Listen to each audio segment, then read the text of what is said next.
Una creación que podemos rastrear hasta un solo autor, y creo que podemos establecer que es de gran antigüedad. Fue compuesta hace casi 3000 años, de modo que no es nada menos que la primera obra en prosa. Llámala la primera novela si crees que es ficción, o la primera historia si crees que es factual. En realidad, es una fusión de ambas. Pero, de cualquier manera, es la primera. No existe, que yo sepa, ninguna otra obra extensa en prosa anterior a esta, ni en Oriente ni en Occidente. Conocemos poesía más antigua, sí, pero esta es la más antigua literatura en prosa, una narración larga, hermosa y apasionante. Y lo asombroso es que, aunque se trata de la composición en prosa más antigua que conocemos, está muy lejos de ser un intento rudimentario o primitivo de escritura. Posee las mismas cualidades que encontramos en las más grandes obras que el mundo haya producido. De hecho, los estudiosos de la Biblia y de la literatura comparada han comparado partes individuales de ella con Shakespeare y con Homero.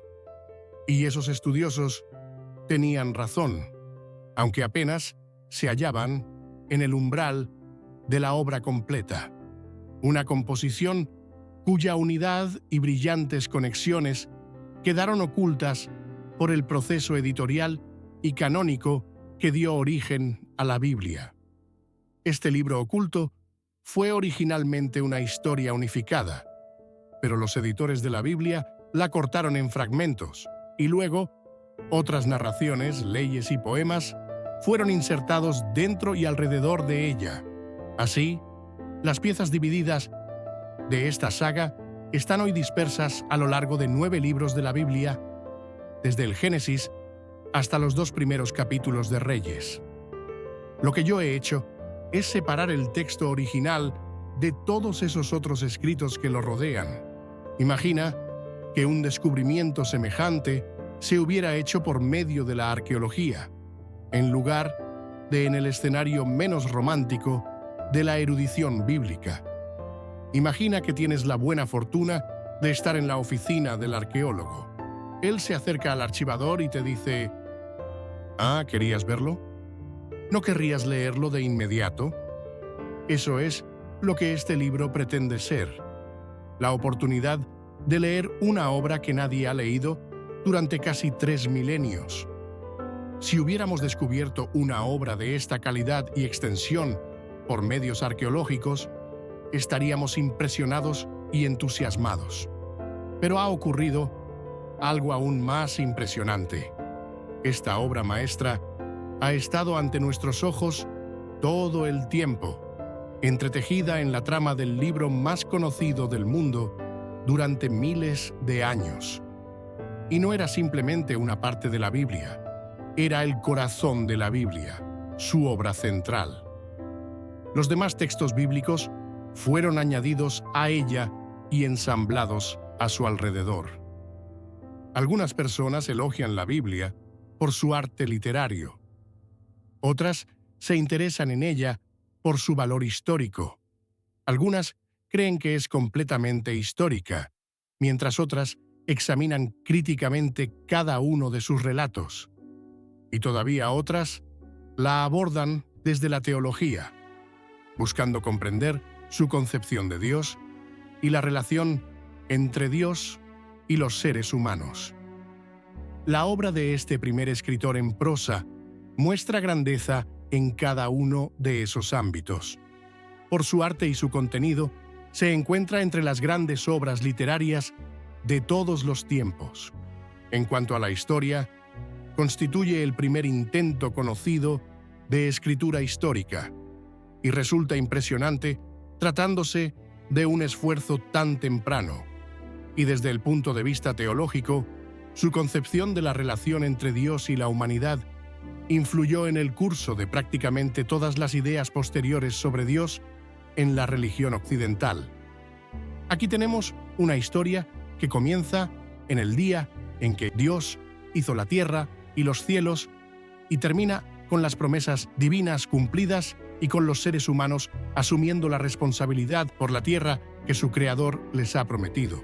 Es un retorno al fundamento, a la concepción original de Dios y de la humanidad, antes de que le añadiéramos capa tras capa de interpretaciones y teologías posteriores. Todas esas capas hicieron del texto algo rico y complejo, sí, pero hay en el original algo puro, espontáneo y bello. Y creo que eso puede resultar iluminador y emocionante para nuestra época. Para quienes no conocen bien la Biblia, este libro ofrece una entrada a ella desde su forma original. Y para quienes sí la conocen, leer este relato es sentir la cercanía del corazón mismo de la Biblia. Durante los últimos 2 siglos, la erudición bíblica ha tratado de descubrir el proceso que produjo la Biblia. Ahora, tras 20 años en este campo, tengo una nueva comprensión de hacia dónde se dirigía gran parte de esa investigación, a devolvernos la experiencia de ese proceso mismo. Cuando quienes conocemos bien la Biblia y su historia leemos este texto, podemos sentir cómo la Biblia va creciendo a su alrededor. La crítica académica ha sido usada por algunos para fragmentar la Biblia, para despojarla de su biblicidad. Pero, quizás sin saberlo ni siquiera quienes participaron de ello, la investigación bíblica se dirigía hacia otro lugar, hacia el retorno a la experiencia viva del proceso de formación de la Biblia, como si contempláramos una película en cámara rápida del florecimiento de una flor. Aquí comienza el relato del camino que me condujo a esta obra. En el último siglo, los eruditos fueron delineando una imagen de cómo se escribieron los primeros 5 libros de la Biblia. Estos libros son conocidos como la Torá, el Pentateuco o los 5 libros de Moisés. Conté la historia extraordinaria de cómo los estudiosos llegaron a esta comprensión en un libro anterior. ¿Quién escribió la Biblia? El método que permitió construir esa imagen llegó a conocerse como crítica superior y el modelo resultante como la hipótesis documentaria.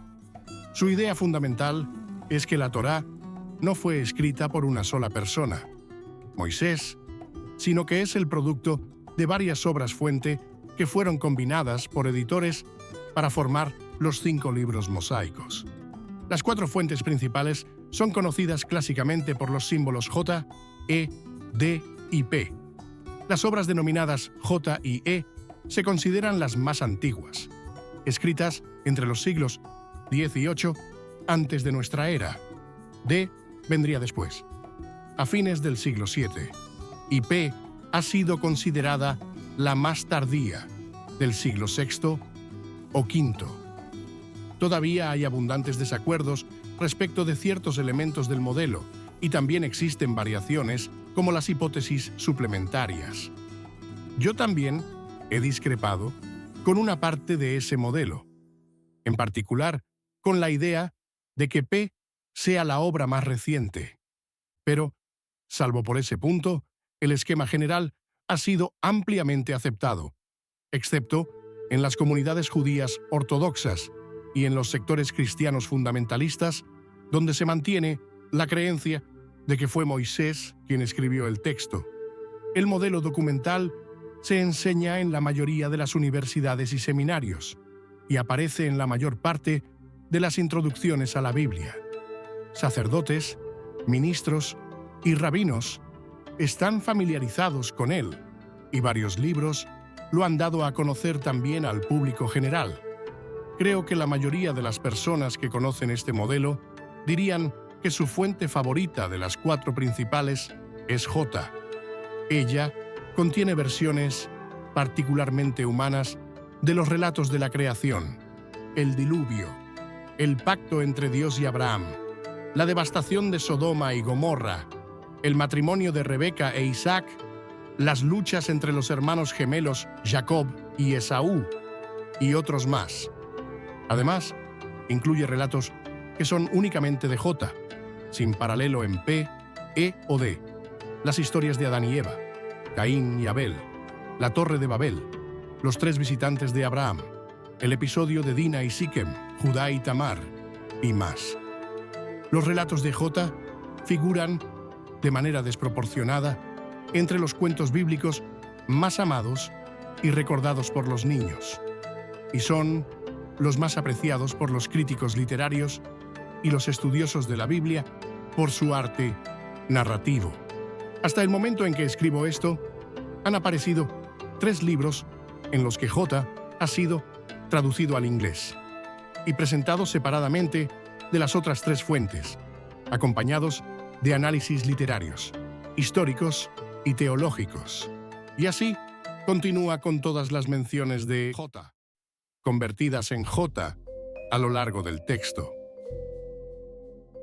Este es uno de los pasajes más decisivos del Hidden Book in the Bible, donde Friedman justifica filológicamente, con evidencia lingüística, literaria y estadística, que los textos desde Génesis hasta Reyes forman un único relato continuo.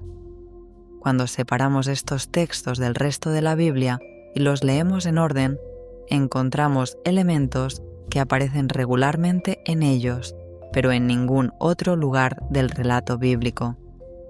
Encontramos palabras y expresiones que se repiten a lo largo de este grupo de textos y que no aparecen en ningún otro sitio. Descubrimos que relatan una historia fluida, continua. Hallamos conexiones exquisitas, indicios de que originalmente formaban una sola obra. Citas, alusiones, juegos de palabras y una variedad de recursos literarios que los grandes escritores de todas las épocas han utilizado para mantener la cohesión de sus obras, y descubrí que todas esas conexiones no eran el trabajo de editores posteriores que intentaron unir fragmentos distintos. Por el contrario, fueron precisamente los editores bíblicos quienes rompieron la unidad y continuidad de esta obra, mezclando en ella otros textos. Si alguien pregunta, ¿por qué nunca habíamos visto esto antes? La respuesta es porque los editores de la Biblia fueron brillantes. Al menos 3 editores añadieron nuevas obras a esta en un proceso tan sofisticado y complejo que nos ha tomado siglos detectarlo y desentrañarlo. Fuimos reconociéndolo por etapas. Muchos estudiosos vieron partes, pero no el conjunto. Auerbach percibió la conexión entre Jota y la historia de la corte. El erudito alemán Bude probablemente fue quien más se acercó, hace más de 100 años, al ver que Jota se extendía desde Génesis hasta Primera de Reyes 2, pero no lo atribuyó a un solo autor, y su obra rara vez fue continuada. Ciertas palabras y expresiones características aparecen repetidamente en este grupo de textos, pero en ninguna otra parte de la prosa bíblica. Estas expresiones atraviesan diversos géneros, temas y contextos, de modo que su recurrencia no puede explicarse simplemente por afinidades temáticas. Por ejemplo, en un relato de este grupo, Jacob dice a Labán, su suegro, ¿por qué me has engañado? En otro, Josué dice exactamente lo mismo al pueblo de Gabaón. En otro, Saúl repite la frase a su hija Mical, y en otro, la misteriosa mujer de Endor la dice al propio Saúl. De las 5 ocurrencias de esta expresión para engañar, y de las 2 del término relacionado con engaño, en la prosa bíblica, las 7 están todas en este grupo de textos. Ambos casos de la expresión manto de muchos colores se hallan solo en este grupo. La frase carne y hueso aparece 7 veces en la prosa bíblica, 6 pertenecen a este grupo. La expresión misericordia y fidelidad aparece 7 veces, todas en este grupo. Hay 7 menciones de la expresión lavar los pies en la prosa bíblica, todas en este grupo. También está el término Sheol, que alude al misterioso lugar de los muertos. En la prosa bíblica aparece 9 veces, todas en este grupo. Las 9 referencias al esquileo de ovejas también están aquí. El término Nabalá, necedad, locura, aparece 10 veces en toda la prosa bíblica, todas 10 dentro de este grupo. La expresión acostarse con, en sentido sexual, aparece 32 veces en la prosa bíblica. 30 pertenecen a este conjunto. Reconozco que, en un grupo tan amplio de textos, podría esperarse cierta cantidad de coincidencias de este tipo. Pero el número que observamos es notablemente alto y esto es solo una muestra parcial. El apéndice Páginas 379 a 387 contiene una tabla completa de la evidencia. Esperaríamos que muchas de estas expresiones también aparecieran en el resto de la prosa bíblica en E.P., la segunda mitad de Josué, los primeros capítulos de Jueces, Samuel A., Reyes, Ruth, Esther, Crónicas, Esdras, Nehemías o Daniel. Pero no es así. Estas palabras y expresiones se distribuyen por J, pero no por E, P ni D. Aparecen en Samuel B, pero no en Samuel A, en Jueces 9 a 21, pero no en Jueces 1 a 8. Forman un patrón interconectado de terminología dentro de este grupo particular de textos. En términos estadísticos, este conjunto representa aproximadamente el 25% de la prosa bíblica, pero, como revela de inmediato la tabla, en una gran cantidad de casos, el 90 o 100% de las apariciones de un término ocurren exclusivamente en este grupo. Si solo existiera esta evidencia léxica, ya sería interesante y sugerente, pero hay más. Una vez que observé estos patrones de lenguaje exclusivos de ciertos textos, descubrí otras señales que conectaban precisamente esos pasajes entre sí. Estas señales mostraban que la recurrencia de tales expresiones no era casual, sino que reflejaba una relación literaria consciente. En primer lugar, descubrí que los textos en los que aparecen estas cadenas de vocabulario común se enlazan entre sí en secuencia. Cuando separamos este grupo y lo leemos seguido, descubrimos que no es una colección de historias sueltas con un lenguaje similar, sino un relato continuo. Donde un texto termina, el siguiente, que comparte las mismas expresiones, retoma la historia. Por ejemplo, en los últimos pasajes de J en el Pentateuco, el pueblo de Israel se encuentra en Shittim, Números 25:1, y Shittim es justamente donde están al comienzo del libro de Josué, Josué 2:1, exactamente en el punto donde reaparece el lenguaje común. De modo similar, el final de Jueces enlaza con el inicio de Samuel B, el siguiente texto, con ese mismo vocabulario característico, y Samuel B fluye directamente hacia la historia de la corte, de la cual depende para introducir varios personajes centrales del relato, las esposas de David, sus generales y sus sacerdotes.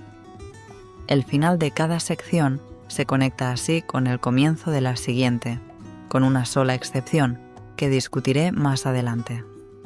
Compárese, por ejemplo, los dos relatos de hermanos que vengan la deshonra sexual de una hermana.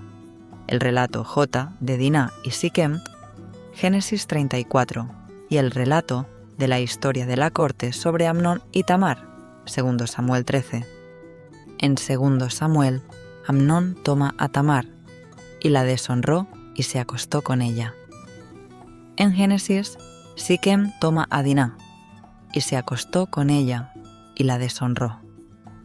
En 2 Samuel, Tamar le dice a Amnón: no se hace tal cosa en Israel, no cometas esta insensatez. En Génesis, los hermanos de Diná se indignan porque Siquem había cometido una insensatez en Israel y no se hace tal cosa. Tamar dice que aquello sería para ella una afrenta. Los hermanos de Diná dicen que unirse con los hombres incircuncisos de la ciudad de Siquem sería una afrenta. Absalón le dice a Tamar: guarda silencio. El padre de Diná, Jacob, guardó silencio. El hombre que deshonra a Tamar muere violentamente a manos de su hermano. El hombre que deshonra a Diná muere violentamente a manos de sus hermanos. El padre de Tamar, David, sabe lo sucedido pero permanece pasivo. Su hijo toma venganza y luego él se enoja. El padre de Diná, Jacob, sabe lo sucedido pero permanece pasivo. Sus hijos toman venganza y luego él se enoja. Friedman muestra que estos textos están literariamente tramados. Repetición exacta de las palabras clave: necedad, afrenta, acostarse, Israel. Reutilización del modismo idiomático: no se hace tal cosa en Israel. Reversión y eco entre el clamor de Tamar: no se hace tal cosa, y la indignación de los hijos de Jacob: se hizo vileza en Israel. En sus palabras, la misma mente moral y literaria está detrás de ambos relatos. Los paralelos con el episodio de Amnón y Tamar en la historia de la corte aparecen también en otros lugares de Jota, no solo en la historia de Diná y Siquem. Como ya he señalado, Jota tiene también a una Tamar, la antepasada de la segunda Tamar.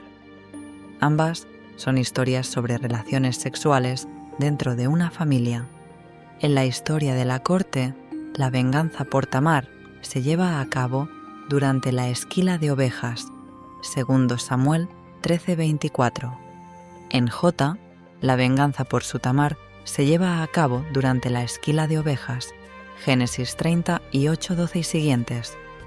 En la historia de la corte, Tamar, la víctima inocente de la violencia de su hermano, viste una túnica de muchos colores, que es rasgada, segundo Samuel 13:18-19. En Jota, José, la víctima inocente de la violencia de sus hermanos, viste una túnica de muchos colores, que también es rasgada, Génesis 37, 3, 23, 32. En la historia de la corte, David lloró por su hijo todos los días, segundo Samuel 13:37. En Jota, Jacob lloró por su hijo muchos días, Génesis 37:34. Aquí tenemos un caso todavía más sorprendente. En la célebre historia de Sodoma y Gomorra, dentro de Jota, dos viajeros, que resultan ser ángeles, llegan a Sodoma. Lot, el sobrino de Abraham, les muestra hospitalidad, pero los hombres de Sodoma rodean la casa y exigen que entregue a los huéspedes a la multitud. En una historia que Friedman identifica dentro del libro de Jueces, unos viajeros, un hombre y su concubina, llegan a una ciudad del territorio de Benjamín. Un hombre les da hospitalidad, pero los habitantes de la ciudad rodean la casa y exigen que les entregue al huésped a la multitud. El texto continúa con la comparación detallada entre Génesis 19 y Jueces 19, eliminando los versículos hebreos, pero conservando las frases clave en traducción. A esta altura, resulta evidente que aquí está ocurriendo algo que va mucho más allá de un editor con goma y lápiz. Existen al menos 5 pares de relatos paralelos con densos racimos de terminología común distribuidos a lo largo de este conjunto textual unificado. La hipótesis de un solo autor explica de modo más natural, económico y literariamente plausible la unidad temática, lingüística y narrativa de este vasto conjunto de textos, desde la creación hasta la consolidación del reino.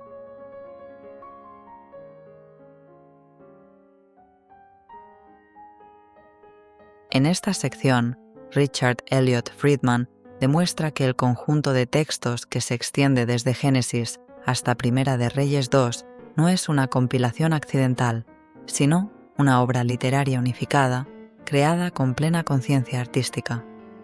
Lo prueba por medio de la técnica, la temática y el lenguaje. En el plano técnico, el autor destaca el uso sistemático de la paronomasia, juegos de palabras con los mismos términos exclusivos del corpus, la parábola, la ironía compartida entre J y la historia de la corte, y un desarrollo psicológico inusual de los personajes: Jacob, José, Moisés, Sansón, Saúl y sobre todo David, que crece y cambia ante nuestros ojos. Este tipo de evolución interior no se halla en ninguna otra parte de la narrativa bíblica. Los temas también se repiten con precisión deliberada. La embriaguez aparece siempre unida al engaño, el espionaje se despliega en 9 episodios a lo largo de 6 libros. La sexualidad domina casi toda la prosa bíblica de este conjunto, desde Adán y Eva hasta Amnón y Tamar, y el papel subordinado de la mujer en la sociedad patriarcal se explora una y otra vez a través de Sara, Agar, Rebeca, Diná, Tamar, Mical, Bet-Sabé y muchas más. Estas recurrencias no son casuales, revelan la mano de un escritor que organiza su material con visión y propósito. Friedman descarta las explicaciones tradicionales. No se trata de coincidencias, ni de fórmulas orales compartidas, ni de una escuela sacerdotal o literaria, ni de discípulos imitando a un maestro. El grado de coherencia léxica, estructural y temática apunta a un diseño consciente. Las imágenes, las repeticiones y los ecos verbales no derivan de la tradición, sino de una construcción artística cuidadosamente tramada. Por ello, la explicación más simple y convincente es que todo este cuerpo narrativo, de la creación a Salomón, fue escrito por una sola mente. Un solo autor eligió los términos, las imágenes y los temas, y los demás redactores solo insertaron materiales adicionales. En esta hipótesis no hay contradicciones internas ni duplicaciones como las que llevaron a postular las fuentes J, E, P y D. Además, resulta más verosímil suponer la existencia de un solo genio literario que de muchos en una tierra tan pequeña. Friedman sugiere que este autor pudo haber compuesto 2 obras complementarias.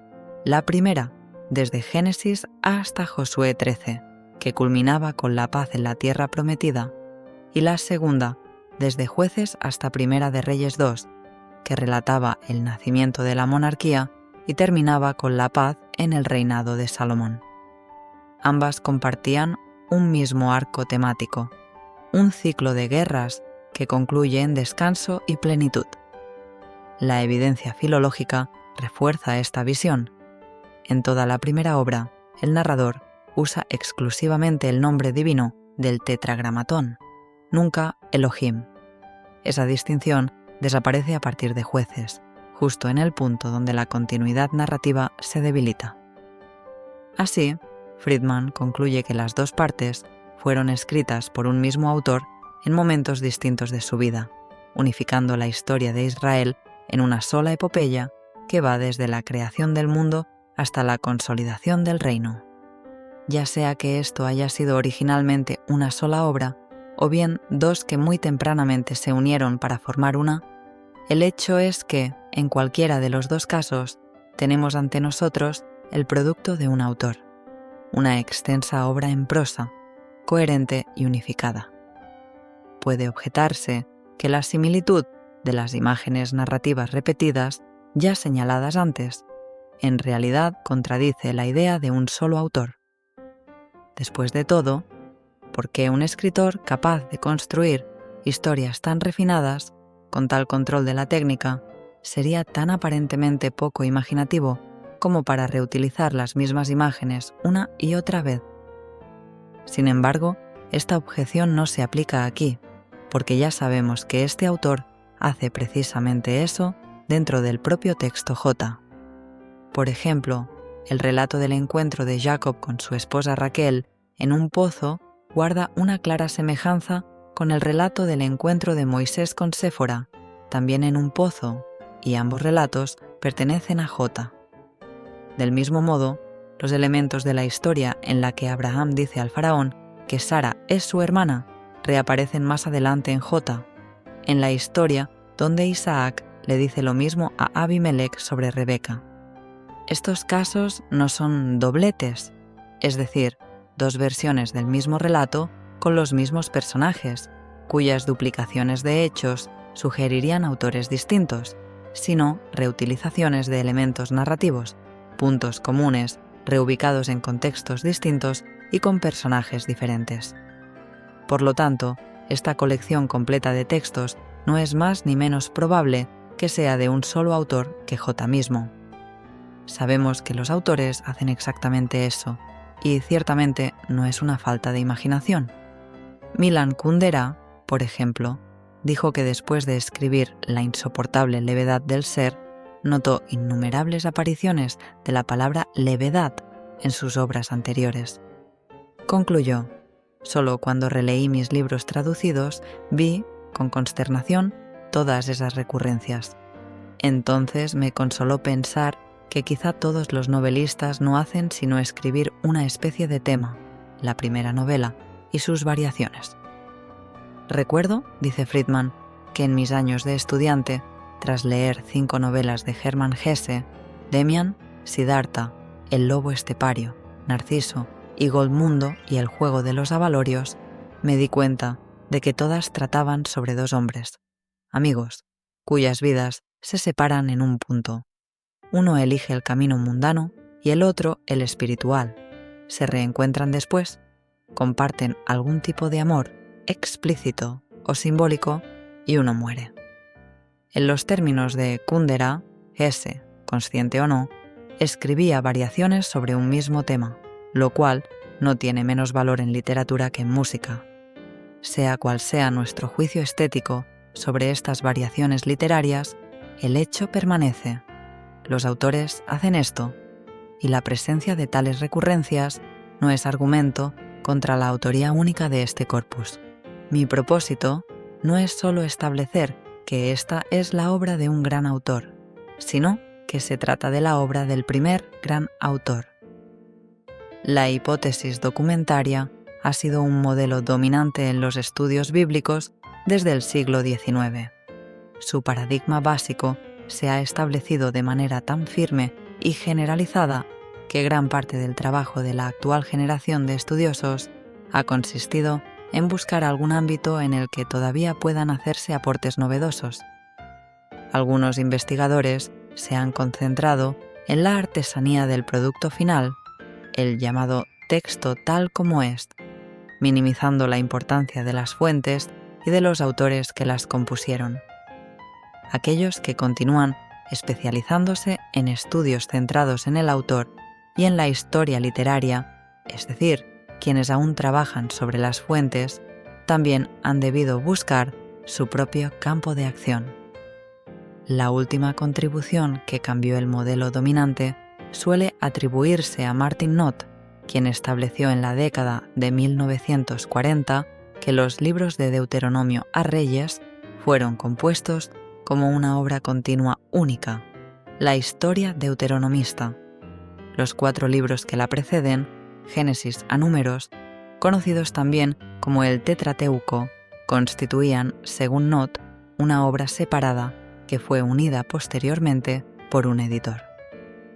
Después de Knott, si uno deseaba hacer una contribución de similar magnitud, las opciones eran 2.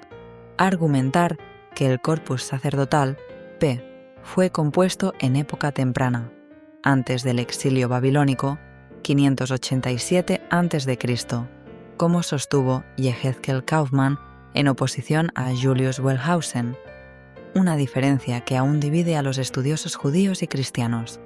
O argumentar que J y o E son tardíos, es decir, exílicos o postexílicos.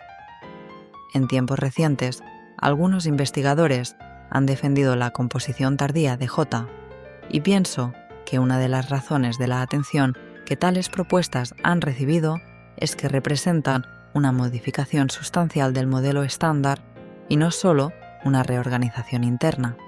Desde un punto de vista teórico, es saludable que el campo desafíe periódicamente sus fundamentos. No tengo ningún problema con cuestionar el modelo clásico. Obviamente, ya que yo mismo estoy convencido de que la narrativa sacerdotal, P, es preexílica, como he argumentado en obras anteriores. Pero me parece que la evidencia más fuerte que ha surgido en esta generación refuerza aún más el sólido caso ya establecido en el siglo pasado a favor de una composición muy temprana de J. Quizá el aspecto más importante de esta evidencia sea su fuerza acumulativa. Después de todo, la aceptación generalizada de la crítica bíblica se debió precisamente a su fuerza acumulativa y no a un único tipo de prueba. Esto se demuestra en mi entrada Torah, Pentateuch, en The Anchor Bible Dictionary, concebida como la recopilación más extensa de evidencias a favor de la hipótesis básica en un solo lugar. Allí insisto en el carácter acumulativo del caso, porque considero que no ha sido reconocido suficientemente, ni en el ámbito académico ni en el divulgativo. No fueron los dobletes lo que estableció la hipótesis, eso se sabía desde hacía 2 milenios, ni las contradicciones narrativas o los distintos nombres de Dios. La novedad consistió en que los dobletes podían dividirse en grupos coherentes y que los nombres divinos se distribuían de manera constante entre esos grupos, resolviendo la mayoría de las contradicciones. Estas y otras categorías de evidencia se acumularon hasta que diversos conjuntos de datos apuntaron en la misma dirección. La exégesis tradicional, rabínica y cristiana, había ofrecido explicaciones de los dobletes y contradicciones caso por caso. Si había 2000 problemas, había 2000 soluciones. La crítica documental, en cambio, los explicó todos con muchas menos premisas. Una aplicación ejemplar del principio de parsimonia, la navaja de Occam. He repasado esta historia porque creo que la evidencia reunida entre los siglos XVII y XX sobre la identificación de J y E sigue siendo concluyente, y que los datos recientes la confirman aún más. Me preocupa que parte de la erudición contemporánea sostenga haber demostrado que J fue escrita tardíamente, pues no ha reconocido el peso acumulativo de toda esta evidencia. A menudo ni siquiera la mencionan, mucho menos la responden. Hablamos de varias categorías de pruebas que incluyen miles de puntos de datos consistentes con la teoría documental. Con frecuencia, un investigador que propone un nuevo modelo comienza refutando algunos de estos puntos individuales. Por ejemplo, señalando que una ciudad mencionada en J fue edificada después del periodo propuesto. Pero tales observaciones constituyen simples ajustes teóricos, no refutaciones del conjunto. Frente a miles de datos coherentes, no bastan para reemplazar el modelo completo. Uno de los motivos por los que esto es tan importante es que estas líneas convergentes de evidencia indican que estos textos son las primeras obras extensas de prosa jamás compuestas en la Tierra.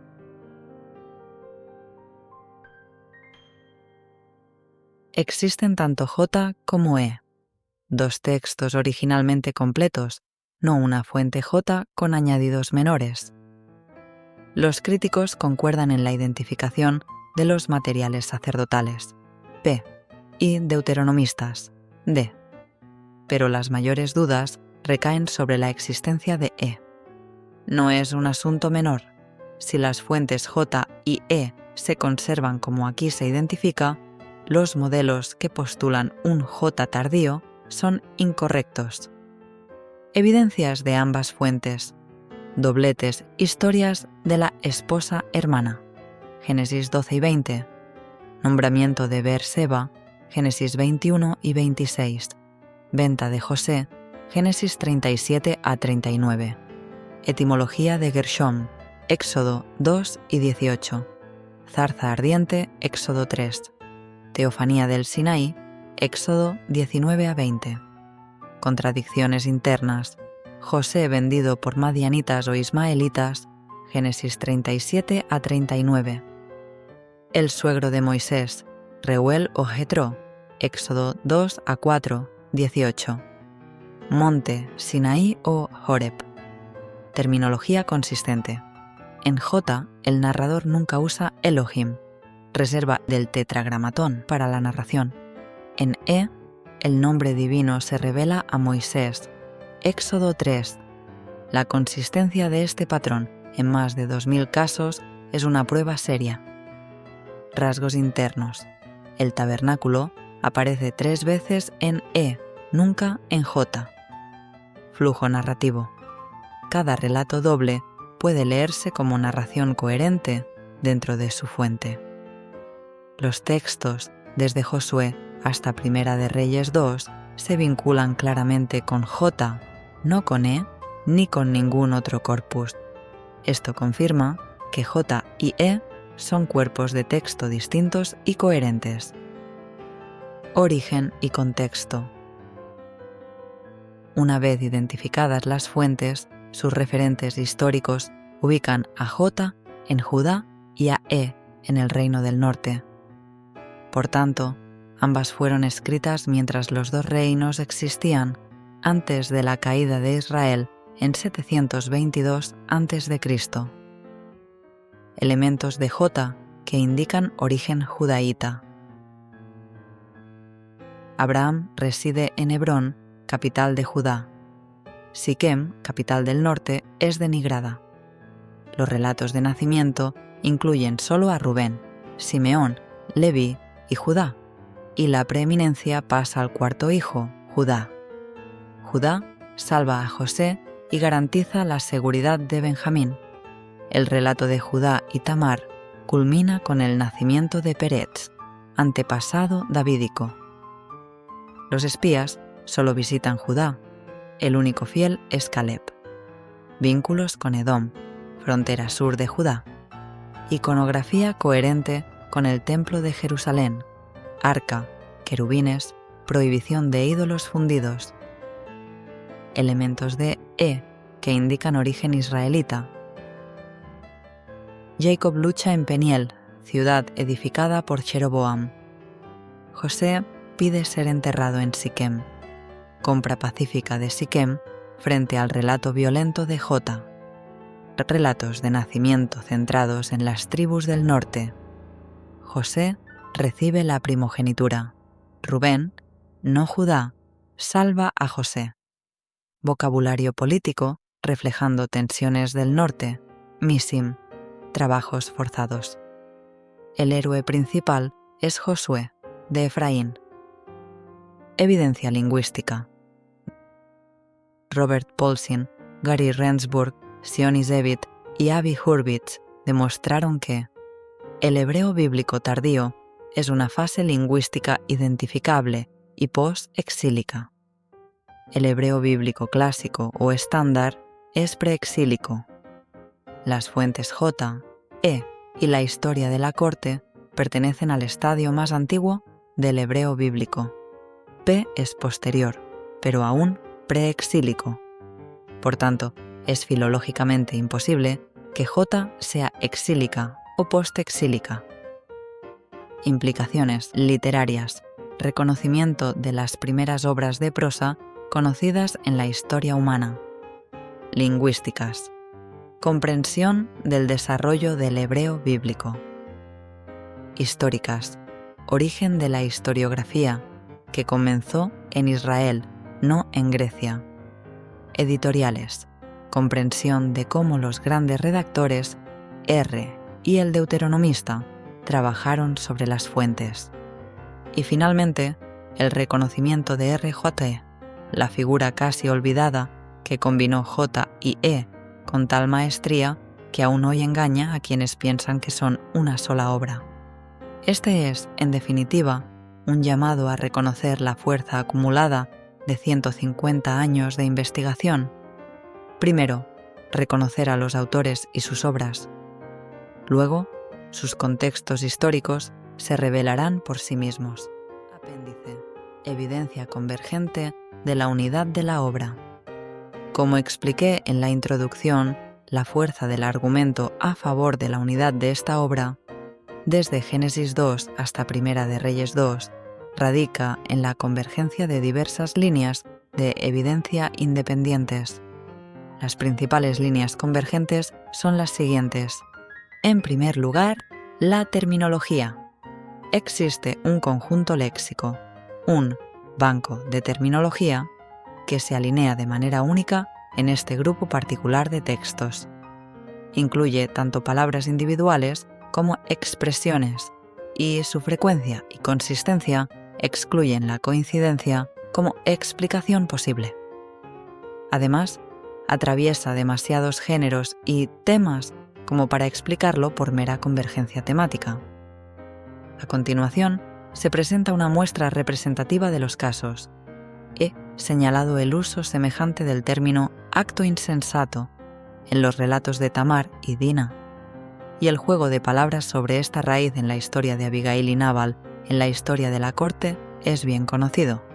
Abigail dice de su necio esposo Nabal: su nombre es como su destino.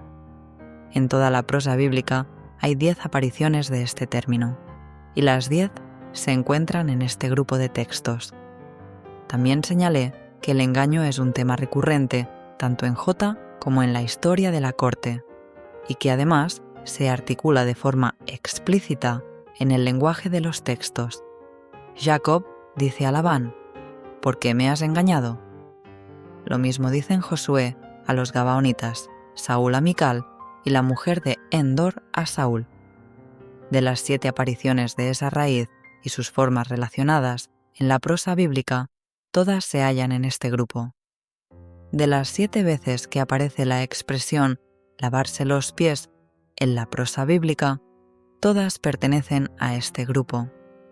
6 de las 7 apariciones del término azotea como escenario específico están en este grupo. Todas las referencias al Seol en la prosa bíblica, 9 en total, se hallan en este conjunto de textos.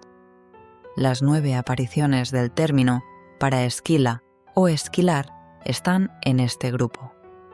La expresión «los habitantes de la tierra», aplicada a los cananeos, pero usada en singular, aparece 6 veces en la prosa bíblica y todas pertenecen a este grupo. Jota juega con el nombre del clan Judita Peretz en Génesis 38. El verbo correspondiente aparece 13 veces en este grupo, pero solo una vez en E. Fuera de aquí, solo vuelve a concentrarse en Crónicas y 2 veces en Reyes. El término que significa callar aparece 12 veces en la prosa bíblica y 9 de ellas en este grupo. Ambos casos de la expresión túnica de muchos colores se encuentran en este grupo. Las 3 ocurrencias de la expresión ojos débiles están en este grupo. La expresión cayó un profundo sueño aparece 3 veces en toda la Biblia y las 3 en este grupo. La frase estar satisfecho de vivir aparece 4 veces en la Biblia y todas pertenecen a este grupo. La fórmula entrado en días se aplica a Abraham, Isaac, Josué y David, todos en este grupo. El término para el secarse de las aguas es constante en este grupo. Se usa para el secado de las aguas tras el diluvio, para la apertura del Mar Rojo durante el Éxodo y para el secado del Jordán en Josué. En contraste, P mezcla términos distintos en sus versiones paralelas. La expresión abrir la boca aparece 4 veces, todas en este grupo. La frase apartarse ni a derecha ni a izquierda aparece 4 veces en la prosa bíblica y todas en este grupo.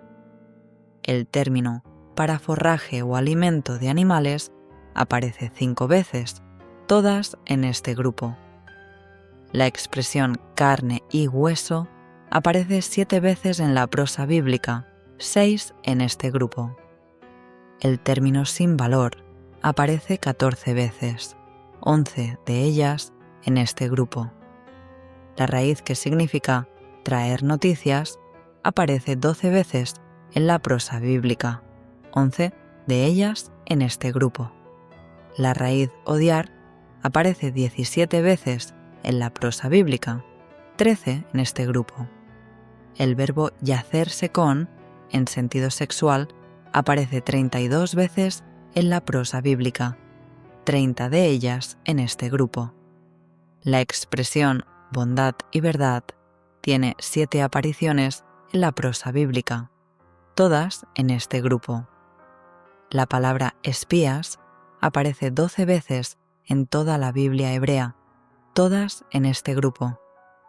Una tabla que muestra todas las ocurrencias de estos 25 términos y frases, junto con otras 25 adicionales, se encuentra en las páginas 379 a 387 del texto original.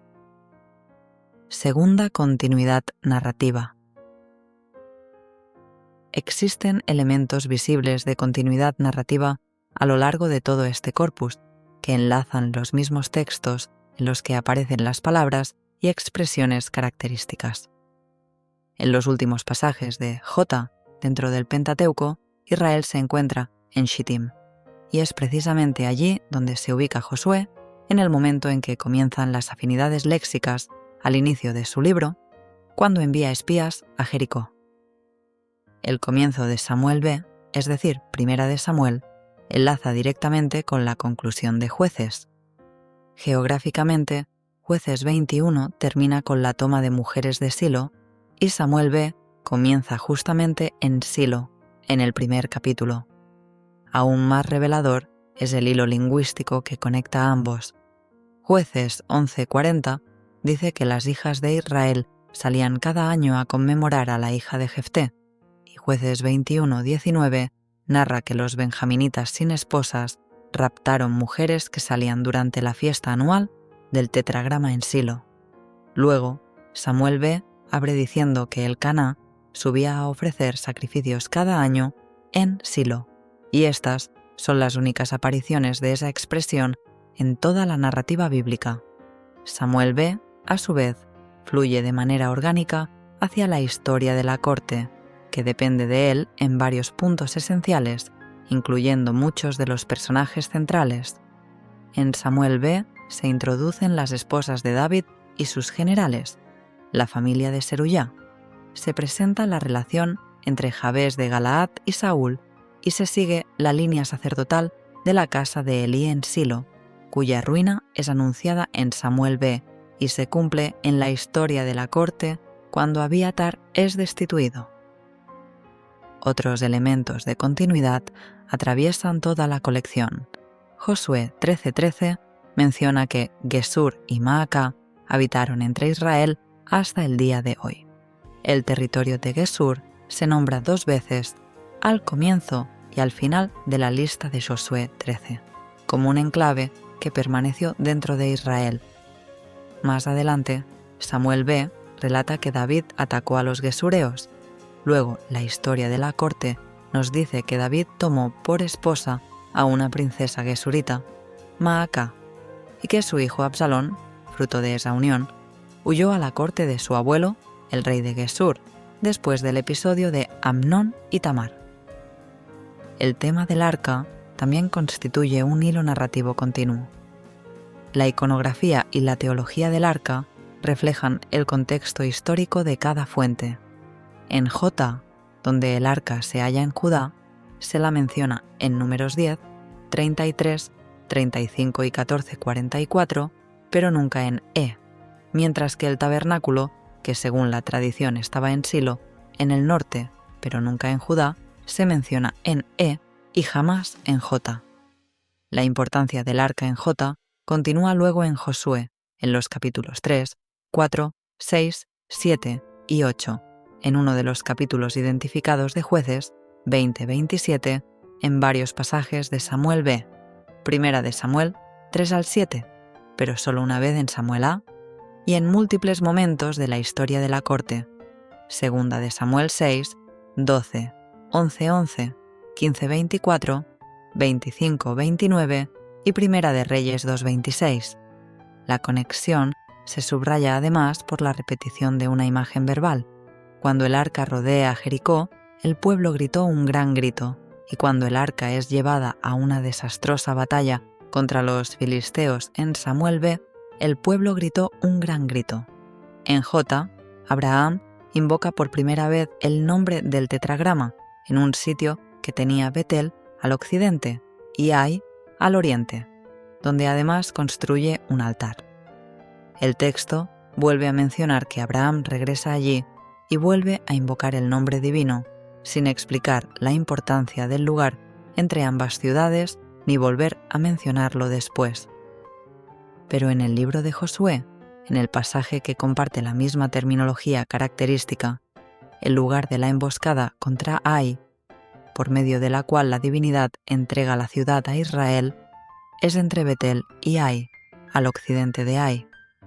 Así, las acciones piadosas de Abraham en Génesis parecen tener una consecuencia directa en Josué, dentro de la misma corriente textual. También está el asunto de los gigantes, ya mencionado en la introducción. Su origen se explica en el relato de J sobre los hijos de Dios que se unieron a mujeres humanas y engendraron gigantes, en Génesis 6, 1 al 4. Luego, en la versión de J del episodio de los espías, los israelitas ven a esos gigantes en Números 13. Después, Josué elimina a los gigantes de toda la tierra, salvo en las ciudades filisteas de Gaza, Asdod y Gat. Y finalmente, en Samuel B, el gigante filisteo Goliat procede justamente de Gat. En cambio, en la versión paralela de Samuel A, Goliat no es descrito como gigante. Y, por supuesto, está el tema de la alianza abrahámica, relatada en un pasaje de J en Génesis 15 y llevada a su cumplimiento en David en 2 de Samuel. El punto central es que, primero, existe una continuidad narrativa real y segundo, esa continuidad sigue las mismas líneas de terminología y motivo que caracterizan a los textos de J. Tercera alusión. Complementando los casos de continuidad narrativa, existe otra línea de evidencia, la alusión interna. Los pasajes de esta colección hacen referencia explícita a otros pasajes que aparecen en secciones anteriores, como si un mismo autor tejiera su obra en espiral, retomando motivos y palabras de su propio texto. Como señalé en la introducción, el relato de la circuncisión masiva de los israelitas en Josué alude al episodio de los espías en Números y cita directamente las palabras de la versión de J. En J, en Números 14:22 en adelante, Dios jura que aquellos que no escucharon su voz no verán la tierra prometida. En Josué 5:6 se retoma explícitamente esta idea.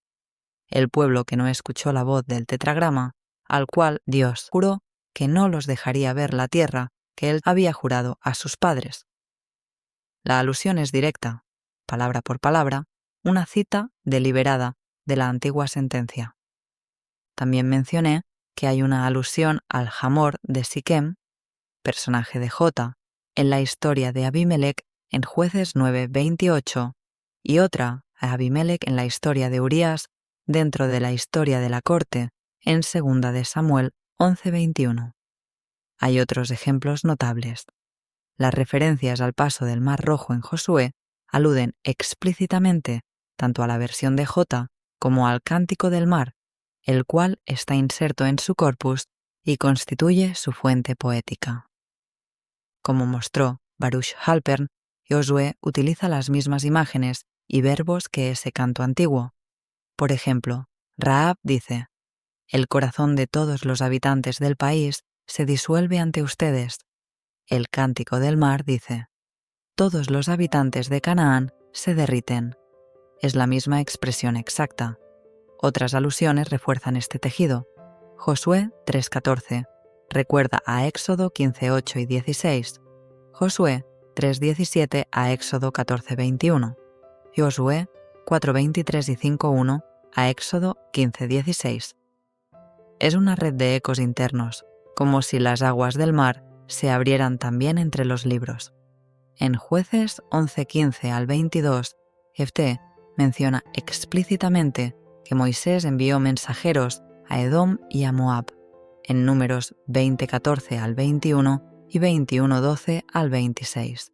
Y esos relatos, a su vez, evocan el momento en que Jacob envía mensajeros a Esaú, que es Edom, en Génesis 32:4. La misma fórmula y envió mensajeros aparece 7 veces en Reyes, 4 en Crónicas, una sola en pero 24 veces en este corpus. Esa repetición no es casualidad, es la voz del mismo narrador repitiendo su ritmo interior. La relación entre Saúl, David y los Gabaonitas en la historia de la corte en 2 de Samuel 21 también remite al juramento hecho a los Gabaonitas en Josué 9, un relato incluido dentro del mismo conjunto textual.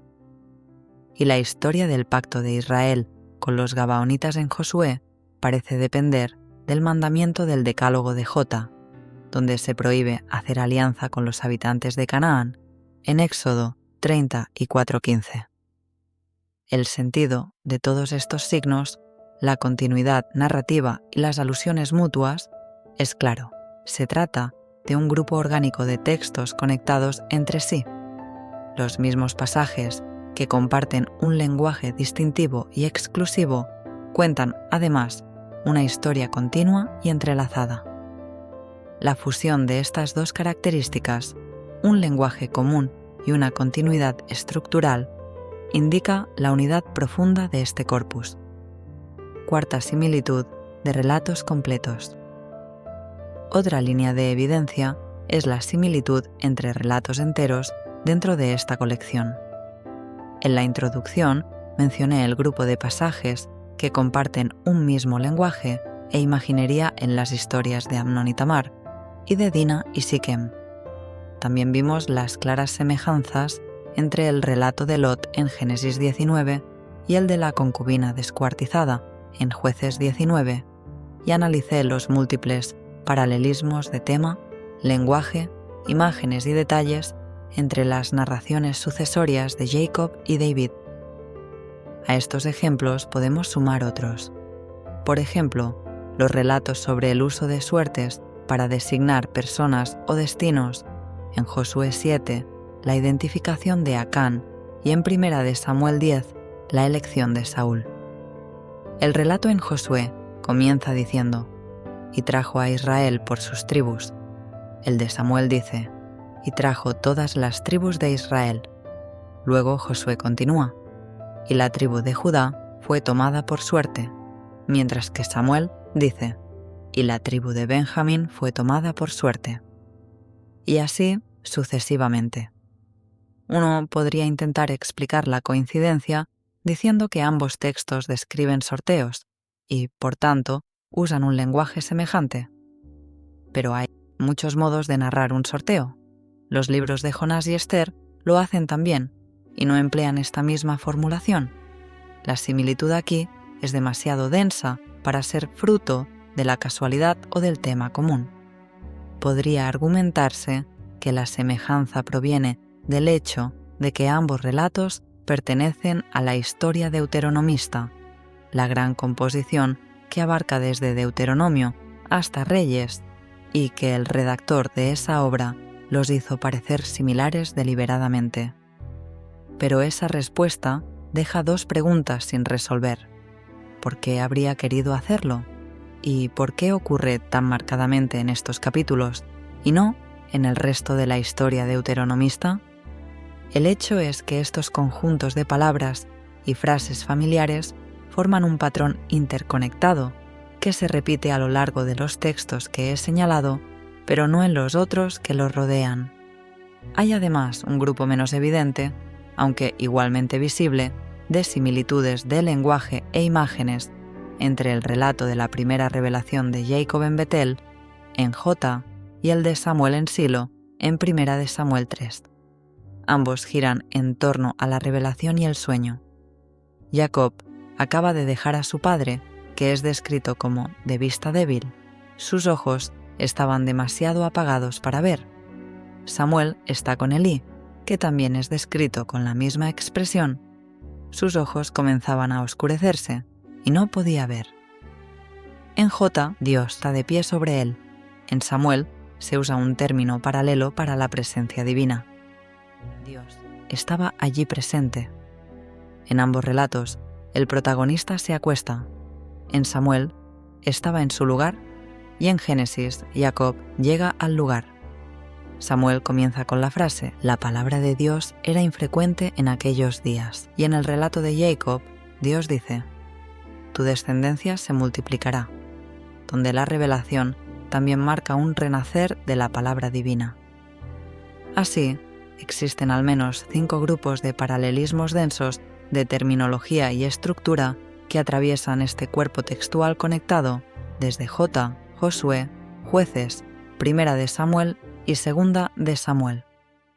En el pasado se intentó explicar estos paralelos atribuyéndolos a reconciliaciones editoriales, a imitaciones entre autores, a influencias históricas compartidas o al uso de fórmulas orales comunes, pero ninguna de esas teorías responde al conjunto convergente de evidencias.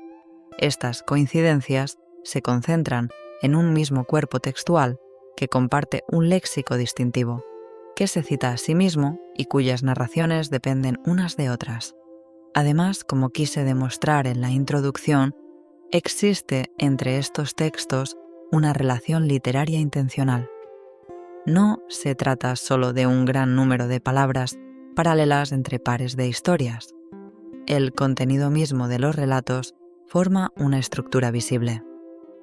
Como señaló mi colega David Noel Friedman al analizar los episodios de Dina y Siquem y de Amnón y Tamar, las dos historias no solo se asemejan, están diseñadas para resonar una en la otra, produciendo un efecto de eco. Su conclusión fue contundente. Podemos reconocer que no solo una misma mente está en acción, sino que ambas historias pertenecen a una única empresa literaria.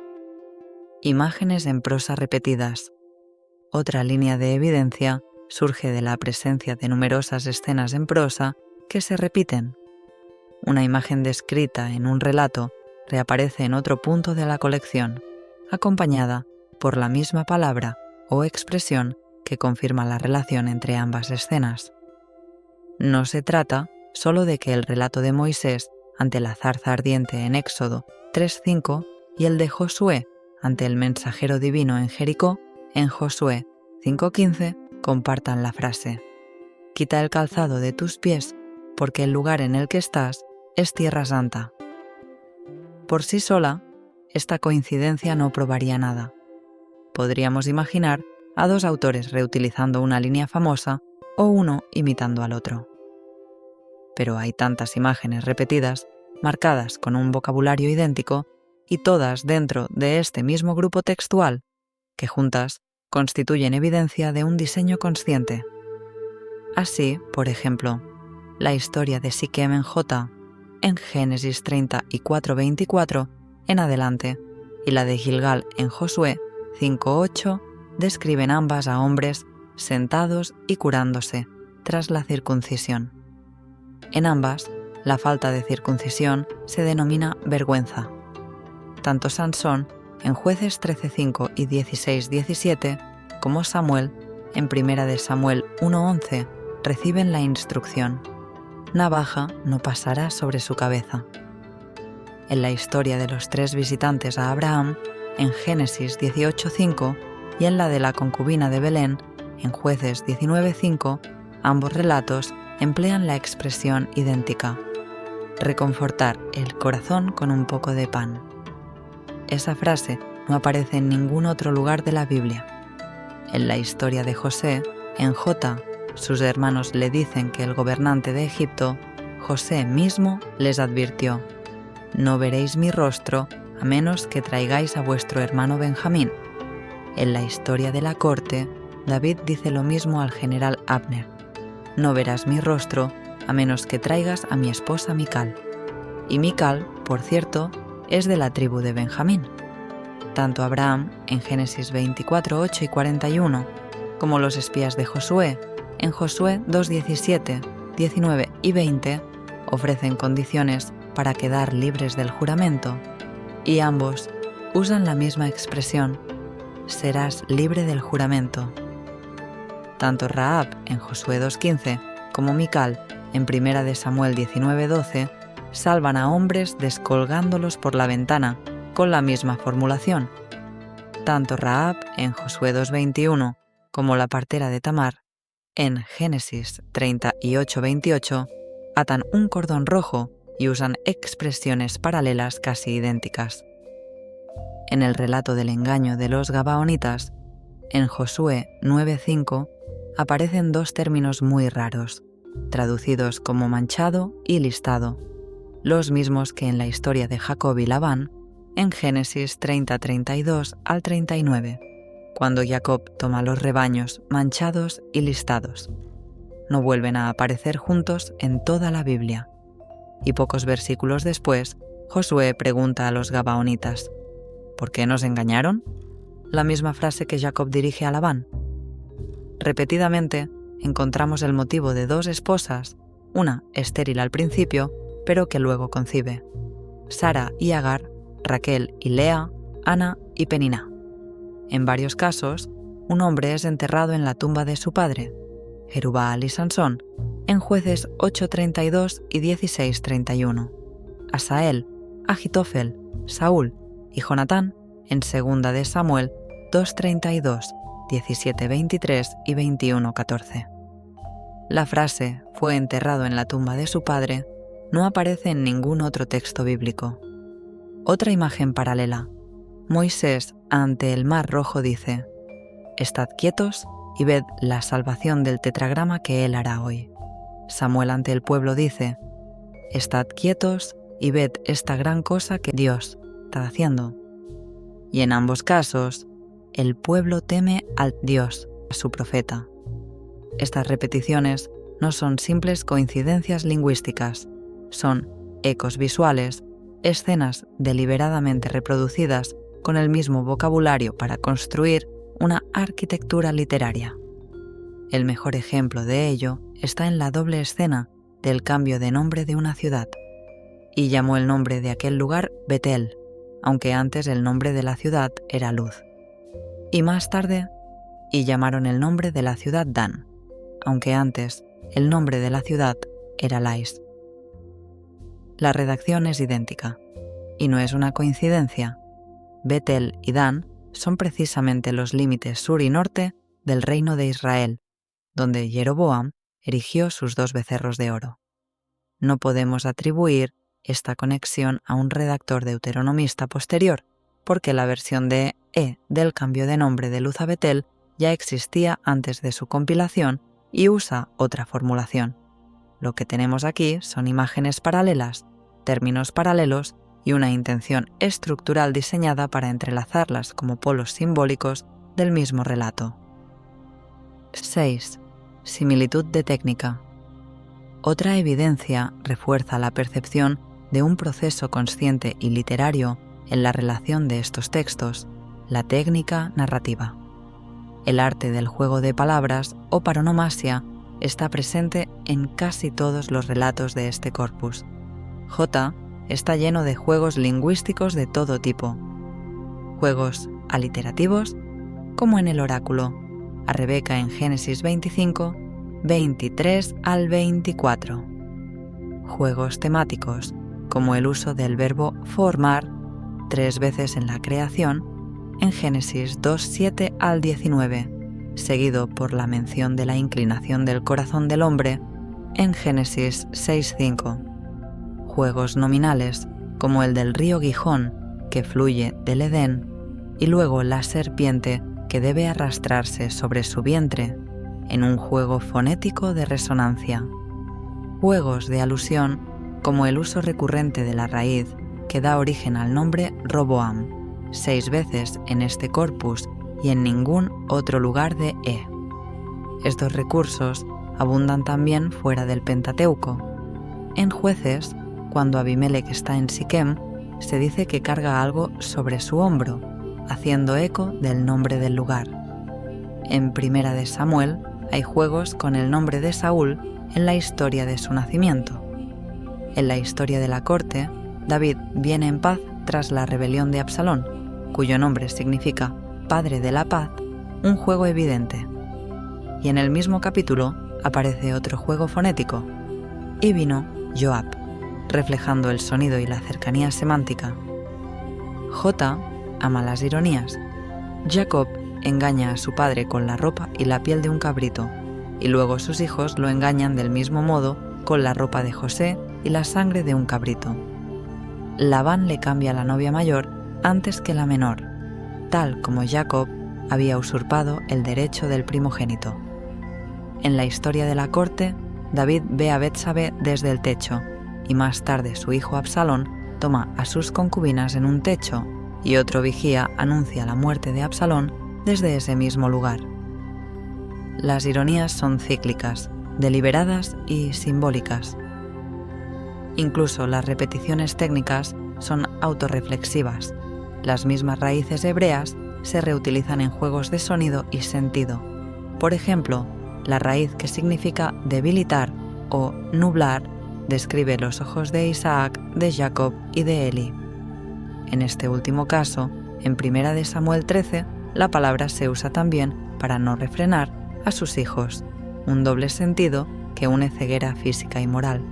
Además, todo este corpus comparte un notable desarrollo de personajes, así como las únicas 3 parábolas en toda la Biblia hebrea: la de los árboles que buscan rey, en Jueces 9:8 al 15, la de la oveja del pobre, en 2 de Samuel 12:1 al 4, y la de la mujer sabia de Tecoa, en 2 de Samuel 14:5 al 7.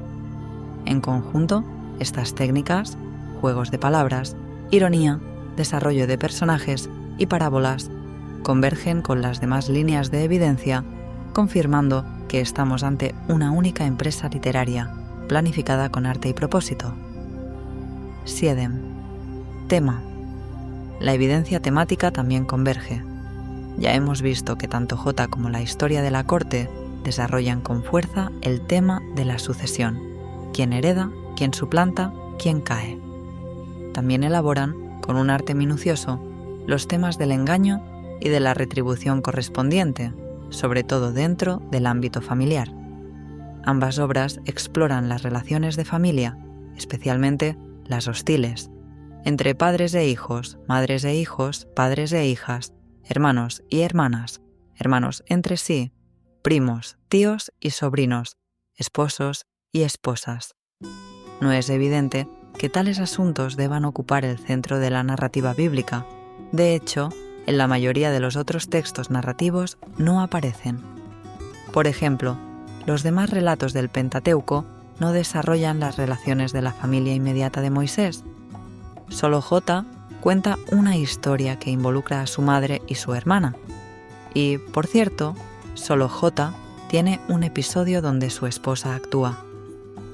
Hemos visto, además, que el tema más limitado del fratricidio se desarrolla poderosamente en este conjunto, con al menos 7 casos, desde Caín y Abel hasta Adonías y Salomón. También observamos que este corpus trabaja el motivo de la embriaguez en 5 episodios, y en todos ellos el ebrio es engañado, y que entreteje 9 historias de espías, todas dentro de esta misma línea literaria, y que contiene una serie de relatos sexuales en una cantidad sin paralelo en toda la Biblia, de hecho, más que en el resto de la prosa bíblica combinada. Asimismo, esta colección retrata una y otra vez la posición dependiente de la mujer en la sociedad patriarcal, comenzando por la declaración etiológica a la primera mujer: tu deseo será hacia tu marido y él te dominará. Y continuando con los casos de Sara y Agar, Rebeca, las esposas y siervas de Jacob, la concubina de Jueces 19, Dina, Tamar, la nuera de Judá, la hija de Jefté, Ana, la madre de Sansón, Abigail, Mical, Betsabé, Tamar, la media hermana de Amnón, y Abisac. También hay una preocupación constante por Judá y sus intereses. Además de los elementos judeanos en J, que ya señalamos, hay otros indicios de su parcialidad hacia Judá. En J, Judá es quien salva a José de sus hermanos, quien garantiza a Jacob el regreso de Benjamín y quien obtiene el derecho de primogenitura. Iota incluye además la historia de Judá y Tamar, que culmina con el nacimiento de Peretz y Zerah, los antepasados epónimos de los clanes de Judá. Favorece claramente a Peretz, el linaje del que surgirán David y la casa real. Por eso añade el episodio de su nacimiento en el que Peretz suplanta a su hermano Zerah para salir primero, y más adelante disminuye a la casa de Zerah en el relato de la derrota por Enhai, donde Acán, descendiente de Zerah, es culpable de violar la consagración del botín. En Jota, solo Caleb, de Judá, es el espía fiel. La historia de la corte, por su parte, prolonga el ascenso de la monarquía judeana, la derrota de los intentos de las tribus del norte por separarse y el interés continuo por la familia de Caleb. Es también Judá quien primero trae de regreso a David después de la rebelión de Absalón. Paralelamente, la colección contiene más de un indicio de hostilidad hacia Siquem, la primera capital del reino del norte. Según E, los patriarcas compran la ciudad, según J, la masacran. Y en Jueces 9, Siquem vuelve a ser deshonrada. Toda esta obra está, en esencia, escrita desde Judá y para Judá. En este sentido, es significativo notar que muchos biblistas han reconocido vínculos entre Jota y la historia de Judá, pero en realidad estaban percibiendo los eslabones de una cadena literaria, no histórica. Por ejemplo, Gary Rendsburg observó paralelismos entre la historia de Judá y Tamar y la de David y Betsabé, y concluyó que Génesis 38 se conectaba con la vida de David. Friedman responde: no conocemos la vida de David, sino la obra literaria que llamamos Historia de la Corte. Del mismo modo, Ronald Clements y Walter Brueggemann han relacionado temas de Jota en Génesis con el reinado de David, pero su fuente para David es precisamente la Historia de la Corte. Clements dice: es imposible evitar la conclusión de que el yavista mismo vio una conexión esencial entre Abraham y David. Brueggemann añade: la construcción de Jota en Génesis 2 al 11 depende de la carrera de los hijos de David en su búsqueda del trono. Y concluye: las historias de Génesis pueden ser, para el yavista, otra forma de escribir sobre la dinastía. Lo que ellos identifican como un trasfondo histórico es, en realidad, una relación literaria directa entre textos, no entre épocas. Su intuición fue certera. Las conexiones existen, pero no son entre Jota y la historia de Judá, sino entre el tema judeano en Jota y el mismo tema judeano en la historia de la corte. El estudio del tema proporciona, así, una nueva capa de evidencia, perfectamente alineada con las demás: léxica, narrativa, alusiva, técnica y estructural. Todo converge para demostrar que estamos ante una obra unificada, antigua y deliberadamente compuesta, el gran tapiz literario del primer narrador de Occidente. 8. Convergencia final. La evidencia de que estamos ante un cuerpo de textos relacionados y unitarios converge desde múltiples frentes: la terminología, la continuidad narrativa, las alusiones y citas, la similitud de secciones completas, las imágenes en prosa repetidas, la técnica literaria y los temas recurrentes. La evidencia lingüística respalda que todos proceden del mismo periodo, y las estructuras literarias que describí en la introducción y el epílogo refuerzan aún más esta unidad. No son textos dispersos, sino una sola obra literaria. En la introducción recordé que críticos como Auerbach y Saville ya habían intuido que Jota y la historia de la corte provenían de un mismo autor. También varios biblistas, desde Steuernagel hasta Bude, sospecharon esa relación. Bude, por ejemplo, sostenía que las fuentes J y E se extendían hasta la historia de la corte. Sin embargo, al no haberse observado la cadena completa de vínculos que las unía, desde Génesis hasta Samuel, esas intuiciones fueron abandonadas. El golpe final vino con la enorme influencia de Martin Knott y su teoría de la historia deuteronomista, una obra que, según él, marcaba una ruptura limpia entre el Pentateuco y los libros siguientes. Pero imaginar una separación total fue una simplificación excesiva. Knott mismo aclaró que el historiador deuteronomista no escribió todo desde cero, sino que utilizó fuentes escritas preexistentes. Sobre la narrativa de la corte de David, escribió: la versión conservada del relato de David sigue al principio los restos de una tradición sobre su ascenso y luego se basa en la historia de la sucesión. Allí el deuteronomista interviene solo ocasionalmente y aún así muy poco. Reconocer la existencia de la historia deuteronomista, como yo mismo hago, no exime de analizar los materiales que la componen. No fue escrita de un solo trazo después de la caída de Judá, en 587 antes de la era común. El propio historiador declara que usó fuentes previas. Y la evidencia indica que la obra que aquí identificamos fue la mayor de esas fuentes. Obsérvese, por ejemplo, que las palabras y expresiones recurrentes que hemos rastreado no coinciden con los límites de la historia deuteronomista, de Deuteronomio a Segunda de Reyes, sino con los de esta obra unitaria. Comienzan en Génesis y se detienen bruscamente en Primera de Reyes 2. Las demás líneas de evidencia, narrativa, temática y técnica, siguen el mismo patrón. Así, la erudición del último siglo, al analizar la edición de los grandes relatos bíblicos, terminó desviándose del sendero que los primeros críticos habían comenzado a seguir. La obra que aquí emergemos a la luz tuvo la extraña suerte de caer en manos de dos redactores distintos. RJE la utilizó como fuente para la Torá, empleando solo su primera parte y moldeándola según las necesidades del Pentateuco. El historiador deuteronomista la usó como fuente para su historia, tomando la parte final y adaptándola a su método. El resultado fue una doble edición que disolvió su identidad original, dificultando por siglos reconocer que ambas porciones pertenecían a un mismo tejido. Las implicancias, si este análisis es correcto, son notables. Primero, muestra un cuerpo textual con afinidades lingüísticas con J, pero no con E, lo que verifica de manera nueva y sólida la existencia de J como fuente independiente en el Pentateuco.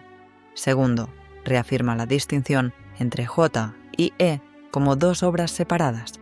Tercero, confirma la división interna de Primera de Samuel en dos fuentes, Samuel A y Samuel B. Cuarto, reafirma la separación de Jueces 9 al 21 respecto de 1 al 8, como ya había visto Baruch Halpern, aunque por otros motivos. Quinto, demuestra que al menos una de las fuentes del Pentateuco se extiende hacia Josué y más allá. Sexto, lejos de contradecir la existencia de la historia deuteronomista, la complementa, mostrando cómo su autor utilizó fuentes anteriores. No fue un solo escritor inventando todo de la nada, sino un compilador que trabajó sobre obras preexistentes, y la principal de ellas fue esta que ahora redescubrimos. Séptimo, finalmente, este hallazgo permite comparar cómo dos editores distintos usaron una misma fuente. RJE editó la porción que hoy va de Génesis a Números y el historiador deuteronomista editó la parte que va de Deuteronomio a Primera de Reyes 2. Lo más revelador es quizás que el editor del Pentateuco, RJE, fue más severo. Recortó y condensó sus materiales, mientras que el deuteronomista los conservó casi intactos. Por eso, cuando leemos la secuencia Josué hasta Primera de Reyes 2, encontramos un relato continuo. Pero cuando leemos J dentro de la Torá, hallamos vacíos y cortes, lugares donde partes del original fueron suprimidas. Si estamos en lo cierto al identificar esta obra unificada, las implicancias son profundas, no solo para la crítica literaria, sino para la historia de la conciencia narrativa occidental? Y si además fue compuesta en los días de los reinos divididos de Israel y Judá, su antigüedad la convertiría en la primera gran obra literaria en prosa del mundo. A ese tema, su fecha y contexto de composición dedica Friedman las secciones siguientes.